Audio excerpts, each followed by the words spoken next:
FC Barcelone, Atalanta Bergame, mercredi soir, 21 h à Montjuic, dernier match de cette phase de poule, on va appeler ça comme ça, de Ligue des Champions, et sans trop m'avancer, sans vous vendre énormément de rêves non plus, je pense qu'on est sur l'un des matchs de cette dernière journée les plus attractifs.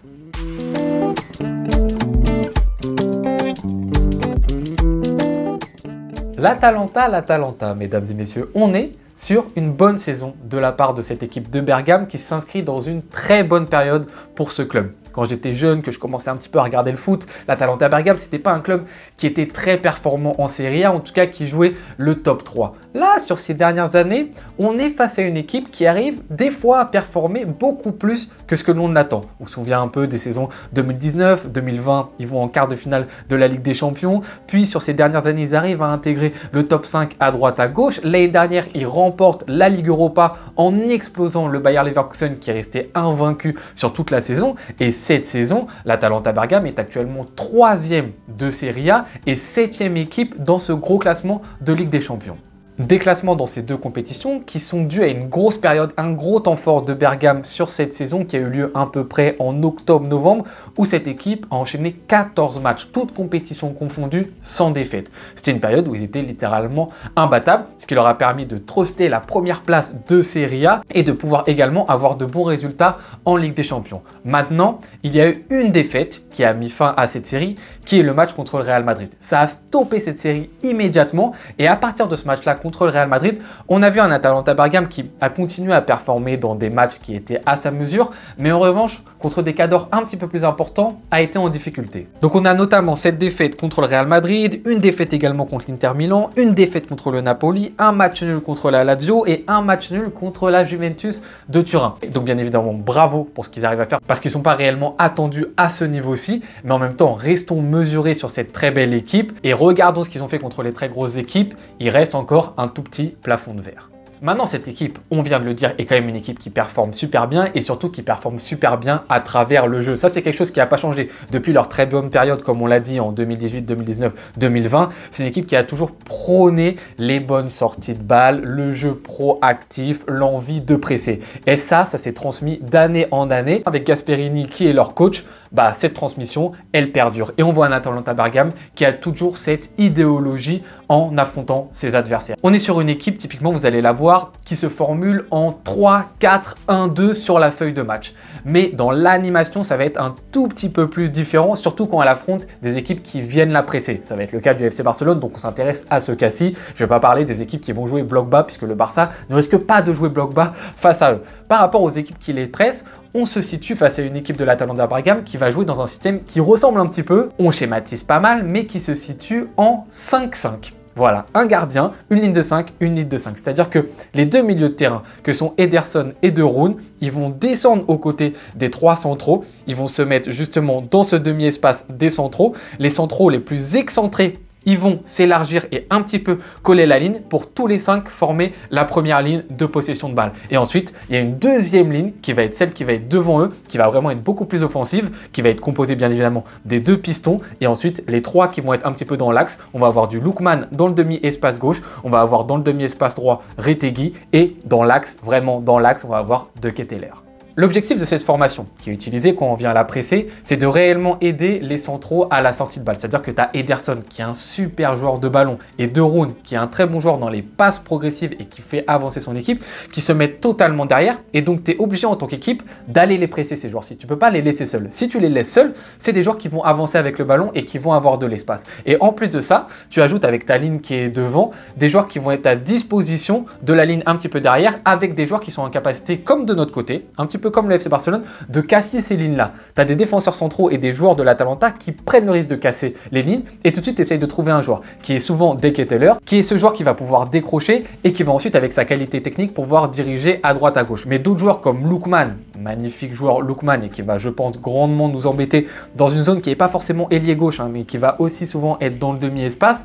Lui aussi, il peut conserver le ballon dans les petits espaces, venir décrocher, demander, etc. Retegui aussi, super attaquant, même dans l'intensité, qui apporte énormément de choses positives, et les 2 pistons qui sont très intéressants. Donc cette équipe est vraiment dangereuse quand on va devoir essayer de la presser. Et ça va être intéressant pour le Barça parce que nous on sait qu'on va avoir une ligne qui est très très haute. Il va falloir absolument que nos joueurs ils se mettent au diapason pour défendre défendre en 1 contre 1 et laisser le moins d'espace possible aux joueurs de l'Atalanta de s'exprimer. Parce que si on arrive à bien les prendre et qu'ils n'ont pas l'espace de le faire, ça risque vraiment de les déranger. Mais il faut savoir bien le faire parce que si on se loupe, derrière, eux, ils ont vraiment des joueurs de qualité pour nous mettre en difficulté. Ensuite, autre point tactique qui est important de signaler du côté de l'Atalanta Bergame, c'est leur manière de défendre, qui va aussi ressembler à celle du FC Barcelone. On est encore dans une optique d'être une équipe qui est proactive du côté de Bergame. On est sur une équipe qui va jouer le 1 contre 1 pressing haut. C'est une des équipes qui récupère le ballon le plus haut en Europe actuellement. C'est-à-dire qu'ils vont réellement prendre leurs joueurs en 1 contre 1. La vision de Gasperini par rapport à la récupération, c'est on s'occupe plus du joueur qu'on doit avoir que de l'espace. Donc c'est-à-dire que l'objectif pour ces joueurs, c'est vraiment d'arriver et de coller le plus possible le joueur adverse. Ça aussi, ça va bien entraîner le FC Barcelone, mais ça peut aider, pourquoi pas, le FC Barcelone, et on va en parler dans le 11 que je vais proposer. Forcément, tu es obligé de t'ajuster par rapport à ça. Ce Barça va se retrouver dans une configuration qui n'est pas une configuration face à un bloc bas. Donc il va falloir utiliser des joueurs qui sont des joueurs d'espace, mais en même temps utiliser des joueurs qui sont en capacité de lancer ces joueurs dans les espaces. Il faudra faire attention à ça du côté Barça, et il faut surtout des joueurs qui savent bien relancer. Parce qu'à partir du moment où tu as une équipe en face de toi qui te presse en 1 contre 1, si tu as des joueurs qui sont bancals un petit peu techniquement pour la relance, bah l'Atalanta, ils vont vite récupérer parce que c'est une des meilleures équipes en Europe dans ce domaine. Donc faisons attention, c'est une équipe qui va vouloir se donner parce que comme on l'a dit, elle est 7e dans cette grosse phase de Ligue des Champions. Elle veut rester dans le top 8, elle va vouloir gagner. Même si elle est à l'extérieur, c'est une équipe qui va se donner à fond. Et surtout, c'est une très belle équipe qui a de bons fondements de jeu et qui a des fondements de jeu qui peuvent embêter le FC Barcelone. Du côté du FC Barcelone maintenant, on sort d'une énorme gifle, d'un gros match très violent contre le FC Valence qu'on enterre encore un petit peu plus. Donc voilà, désolé le FC Valence, c'était pour vous sur ce match-ci. Un match dans lequel on a dit énorme bravo à Flick de A à Z, de la compo principale jusqu'au changement, en passant par l'animation choisie, tout était parfait de la part de Flick et ensuite des prestations XXL des remplaçants qui ont montré qu'ils pouvaient apporter à ce club-ci. Donc vraiment, un match du Barça plein dans presque tous les domaines. Là-dessus, on applaudit notre FC Barcelone. Maintenant qu'on prend un petit peu de recul et de hauteur par rapport à ce match-ci, il faut bien évidemment mettre en avant les performances XXL, mais mettre ces performances en avant en regardant aussi le contexte. Le contexte d'un club qu'on a affronté qui est le FC Valence, qui est arrivé en jouant avec un bloc médian qui n'était pas compact. On est obligé de le prendre en compte dans l'analyse globale. Le bloc de Valence, défensivement, était catastrophique. Et le bloc qu'on a eu en face de nous était parfait pour nos individualités qu'on a mis sur le terrain. Pour les Ferran Torres, pour les Fermin Lopez, pour les Rafinha, pour les Baldé, pour ces joueurs de verticalité, c'était parfait. Donc leur performance, on la remet pas du tout en question parce que leur performance a été XXL à ces joueurs-ci. Mais en revanche, on est obligé dans l'analyse de dire que, ok, Valence avait quand même un bloc qui leur permettait de s'épanouir. Est-ce que face à un bloc bas très compact, deux lignes resserrées, ça aurait été la même chose? On aurait vu les mêmes performances? Je ne sais pas. Je ne dis pas non, mais je ne dis pas oui non plus. On n'a pas eu de réponse par rapport à ça. On a eu réponse par rapport à un bloc médian qui n'était pas compact. Donc c'est juste pour un petit peu plus revoir cette analyse au global, voir bien évidemment le positif qui a été nombreux, mais voir aussi un tout petit peu que ça a été dans un certain contexte qu'il ne faut pas négliger. On va parler encore une fois du contexte, mais cette fois-ci on parle du contexte du FC Barcelone dans cette grosse poule de Ligue des Champions. Le Barça est actuellement 2e à 3 points de Liverpool. Certaines personnes veulent passer absolument devant Liverpool. Ça ne changera rien parce que Liverpool, ils vont juste être dans notre autre tableau, ce qui est le cas actuellement. Ça changerait peut-être par rapport aux gains qu'on va gagner. Mais encore, j'aimerais bien savoir combien de gains on va gagner en plus. Mais dans tous les cas, il faut que Liverpool il perde contre le PSV Eindhoven. Donc, bien évidemment, ça reste du football, tout est possible. J'ai un petit peu du mal à y croire qu'ils fassent même pas match nul contre eux. Mais bon, on sait jamais. Ça serait bien de prendre la première place si on peut le faire. Je ne dis pas non. Mais après, il y a d'autres personnes aussi qui nous disent oui, il faut faire attention à la 2e place. Arsenal peuvent pourquoi pas nous passer devant. Ça, je suis totalement d'accord parce qu'ils affrontent Girona. Ils peuvent leur mettre plein de buts. S'ils leur mettent plein de buts et que nous on fait match nul, ils nous passent devant. Arsenal. De l'autre côté, derrière à l'Inter, il faut vraiment qu'ils mettent beaucoup de buts contre Monaco pour nous passer devant. Ça reste possible, mais j'ai un petit peu du mal à y croire. Et les équipes à 15 points, faut également qu'elles mettent énormément de points et qu'on perde contre l'Atalanta pour nous passer devant. Mais ok, c'est encore possible. Mais moi, ce que je vais essayer de dire un petit peu derrière cette vidéo, c'est peut-être un tout petit peu d'arrêter de faire des calculs de lui va tomber là, lui va tomber là, et nous on va être dans cette partie du tableau, et lui aussi, et lui aussi, et lui aussi. Pourquoi? Premièrement, déjà parce qu'on ne sait pas ce qui va arriver. Tous les matchs ils vont se jouer mercredi à 21h. On ne peut pas prédire ce qui va se passer. Il y a des équipes, ça va se jouer à 1 point leur classement. Il y a des équipes, ça va se jouer à la différence de but. Donc vraiment, on est au courant de rien de ce qui va se passer. On ne peut pas se projeter. Donc on ne peut pas dire, ah mais ça serait bien de faire match nul contre l'Atalanta pour pas tomber sur tel ou tel club en huitième de finale. Ça va être beaucoup trop compliqué. Ensuite, deuxième point, pourquoi? Parce que les équipes et surtout le classement qu'on voit actuellement de Ligue des Champions, ils ne reflètent pas forcément le niveau qu'on aura dans un mois et demi des clubs. Bon, bien évidemment, le Barça, Liverpool, ça correspond à leur niveau, Arsenal aussi, l'Inter aussi. Mais typiquement un Real Madrid, qui se refait une santé en ce moment, et en plus on connaît le Real Madrid en Ligue des Champions. Typiquement un Manchester City, qui commence un tout petit peu à revenir également, avec les nombreux transferts qu'ils ont fait. Typiquement un Paris Saint-Germain, qui a battu Manchester City, qui se refait aussi une santé, et un Bayern Munich, qui au bout d'un moment va répondre présent. On est sur des clubs, ça ne représente pas vraiment leur niveau qu'ils vont avoir dans un mois et demi, ce qu'on a vu actuellement. Donc forcément se dire, ah, lui qui est actuellement 6e, il faut l'éviter parce qu'il est super fort, bah finalement ce 6e, peut-être que quand on va l'affronter dans un mois et demi, il sera moins fort qu'un Manchester City qui se sera relevé. Donc ça non plus, on ne sait pas trop. Et ensuite, troisième point de pourquoi je pense qu'il faut arrêter un tout petit peu les calculs, tout simplement parce qu'une Ligue des Champions, pour la gagner, et surtout pour qu'elle soit belle, et pour qu'on soit fier de la soulever, il faut au bout d'un moment affronter des grosses équipes. Il faut arrêter, je pense, tout le temps d'essayer de viser le parcours qui va esquiver tel ou tel club. Alors bien évidemment, si on peut éviter les plus gros au tout début, on prend. Mais dans tous les cas, une Ligue des Champions, c'est aussi sympathique quand on bat des gros. Pourquoi cette compétition, elle fait rêver tant de gens? Pourquoi elle est aussi brillante, cette compétition? Parce que justement, c'est des gros clubs qui affrontent d'autres gros clubs. Et c'est ça qui est super sympathique à voir. Et vous vous souvenez, en 2015, quand on gagne notre dernière LDC, on bat tous les champions en titre un par un. Et finalement, on la gagne. Et cette LDC est d'autant plus belle pour ces raisons-ci. Donc c'est ça aussi qui est intéressant. Essayer d'avoir un 8e contre un club qui n'existe pas, puis après un quart contre une équipe OK qui est bonne en Europa League mais qui passe pas, puis une demi également contre un club bizarre et juste avoir la finale contre Liverpool.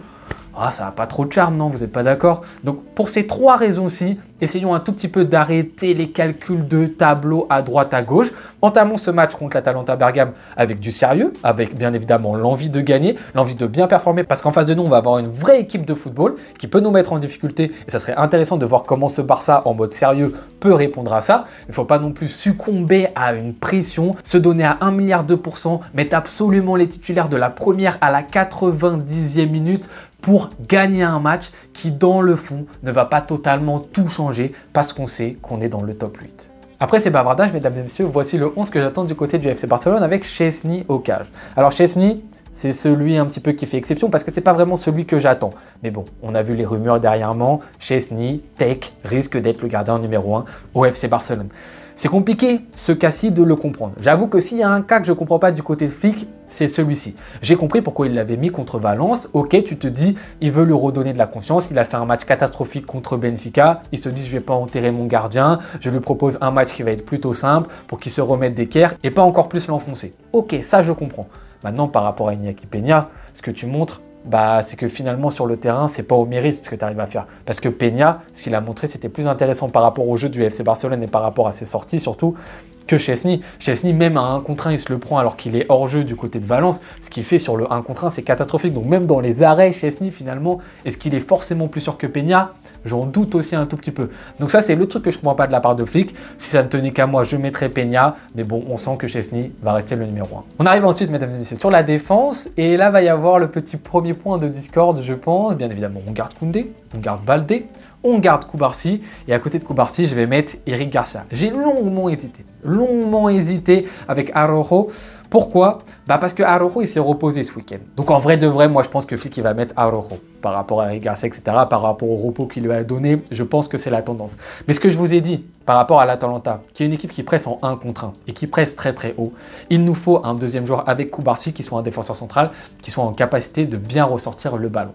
Et là-dessus, Araujo, je pense qu'il peut grandement mettre en difficulté le FC Barcelone si l'Atalanta exerce un bon pressing sur lui. Et pour ça, j'ai peur. Alors bien évidemment, après, il y a la question de qui va prendre Lookman. Parce que Lookman, encore une fois, il n'est pas réellement ailier couloir. Il joue pas mal dans le demi-espace. Donc les gens qui vont défendre sur lui, c'est Koundé et le défenseur central droit. Donc Araujo, pourquoi pas, était intéressant pour pouvoir stopper Lookman parce qu'on sait que Araujo conserve une capacité à bien aussi stopper des gens dans les 1 contre 1. Mais même par rapport à ça, je préfère mettre un Eric Garcia parce que dans la relance, il va t'apporter un petit peu plus de sérénité. Et puis même, j'aimerais bien aussi voir Eric Garcia face à une bonne opposition. C'est-à-dire que là, contre Valence, bon, il n'avait pas énormément de cadors face à lui, il n'avait pas énormément d'interventions à faire, il les a bien fait celles qu'il devait faire. Mais là, s'il a Lookman en face de lui, Retegui aussi à côté, là c'est grosse prestation. Donc pourquoi pas essayer de voir aussi Eric Garcia et de le tester, de profiter du fait que le Barça soit déjà dans le top 8 pour un peu le tester. Ensuite on arrive mesdames et messieurs sur le milieu de terrain. Milieu de terrain composé pour ma part de Casado, Pedri, Fermín López. Casado qui a fait une très bonne performance contre Valence, je le mets parce qu'il va falloir un joueur qui récupère les ballons, qui va faire les efforts, etc. pour faire le travail défensif. On aurait pu me dire on fait une association Frenkie de Jong-Pedri. Frenkie de Jong, on l'a dit, pas en numéro 6. Frenkie de Jong a besoin d'avoir un joueur qui défend réellement à côté de lui. Et Pedri réellement en point de basse, pas non plus. C'est-à-dire qu'il faut aussi un joueur qui défende. Et pour l'instant, il n'y a que Casado réellement qui peut avoir ce rôle-là. À part si on fait monter Eric Garcia, et dans ce cas-là, on met Araujo qui est titulaire. Pourquoi pas, ça aussi, ça pourrait être intéressant. Mais je me dis que Casado peut quand même avoir ce coffre et aussi à cette qualité de passe assez longue qui peut être intéressante face à l'Atalanta Bergame. À côté de lui, Pedri, qui a eu sa petite gastro bien évidemment contre Valence, mais qui là devrait être mis, devrait tenir sa place contre l'Atalanta. On va avoir un plaisir de l'avoir, bien évidemment, lui, par rapport au 1 contre 1 que fait l'Atalanta, il va être très intéressant parce qu'il va devoir nous aider à ressortir le ballon. On espère que sa qualité technique va grandement nous aider, mais je suis quasiment sûr et j'ai confiance en Pedri pour ça. Et ensuite, j'ai hésité. Est-ce qu'on met Gavi? Est-ce qu'on met Fermín López? Ah, c'était un choix qui était compliqué parce que Dani Olmo non, est écarté pour ce match-ci. Je me suis dit, ouais, Gavi, en plus, il n'a pas joué ce week-end. Magnifique geste pour Pablo Torre. Je ne sais pas si vous avez vu ça.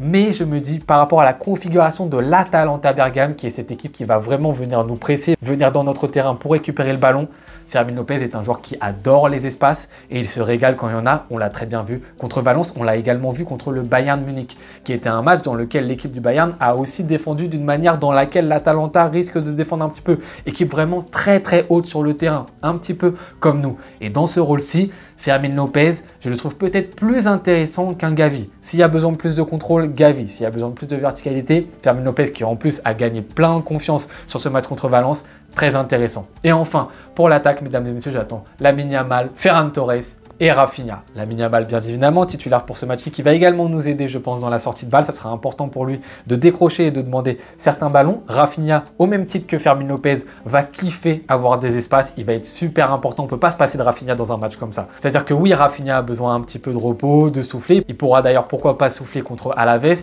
Mais dans ce match-ci, Rafinha, il va se régaler à courir dans les espaces vides de l'Atalanta. Et en numéro 9, encore une fois, j'ai du mal à y croire. Comme Araujo, je pense que Lewandowski va être titulaire, mais c'est mon 11 et sur mon 11, je mets Ferran Torres parce qu'au même titre que Fermín López et Rafinha, c'est un joueur qui va adorer se déplacer et il faut de la mobilité. Face à l'Atalanta Bergame, on n'est pas face à une équipe qui est très bloc bas, de lignes bien resserrées. On est sur une équipe qui va te laisser de l'espace et Ferran Torres dans ce rôle d'attaquant mobile, de numéro 9 qui décroche mais qui est aussi capable de prendre la profondeur, il est plus intéressant que Lewandowski. Peut-être pas dans la finition et encore c'est à voir parce que Lewandowski sur les 2 derniers mois niveau finition c'est assez catastrophique. Ferran Torres a du déchet bien évidemment, mais dans sa proposition sans ballon, il est à certains moments et surtout face à ce genre d'équipe plus intéressant que Lewandowski. Donc voici pour mon 11 du côté du FC Barcelone, mesdames et messieurs. Comme je vous l'ai dit, ce 11 que j'ai choisi, je le mets parce que j'affronte l'Atalanta et que les profils que je mets, ils sont parfaitement, je pense, en adéquation par rapport à notre adversaire. On se souvient du match contre le Bayern Munich, l'association Rafinha-Fermín López avait très bien fonctionné parce que le Bayern était une équipe qui pressait extrêmement haut et que ses joueurs adorent les espaces. Si on affronte un bloc bas, je ne pense pas que l'association Fermín López-Rafinha soit judicieuse. Mais face à des blocs tels que l'Atalanta, ça peut être assez intéressant. Donc tous ces profils-ci, même Eric Garcia, ils sont mis par rapport à notre adversaire. Comme je vous l'ai dit, j'attends d'un Barça qui soit sérieux, qui ne se mette pas énormément de pression, qui profite du fait qu'on soit serein par rapport au top 8 pour jouer son jeu relâché, qu'on profite surtout du match parce que comme j'ai dit, l'Atalanta c'est également une très belle équipe de football et je pense qu'on peut réellement voir de belles choses et qu'on arrive à s'adapter aux points de difficulté que va nous mettre en place l'Atalanta face à nous. Mais voilà, kiffons ce match les amis, on va se retrouver pour le débrief. N'hésitez pas à me dire en commentaire ce que vous prévoyez, votre 11, me fera un plaisir comme d'habitude de vous répondre. Je vous souhaite bonne journée ou bonne soirée en fonction de quand est-ce que vous regardez cette vidéo. À tout bientôt. Ciao.